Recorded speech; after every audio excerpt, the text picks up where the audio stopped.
We have a 2017 Mini Cooper S.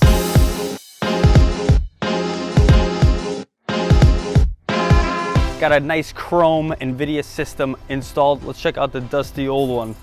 This is the punk of junk it came with. I don't even think that'll fit in the car. No, I can't even sell that thing on eBay. This is the box it came in. Translation, like and subscribe. All right, let's check this out. It is a bolt-on system, a couple nuts and bolts. Looks good, but unfortunately no one's gonna see this underneath. Bolt-on from the cat all the way back. Yeah, not too bad. A couple nuts and bolts, like I said. You could probably do this at home, or if you're in the area, come to G Exhaust, the best exhaust shop in the country. And it comes with these burnt blue tips. Let me know what you guys think about these tips. So yeah, we're gonna bring it down and fire up.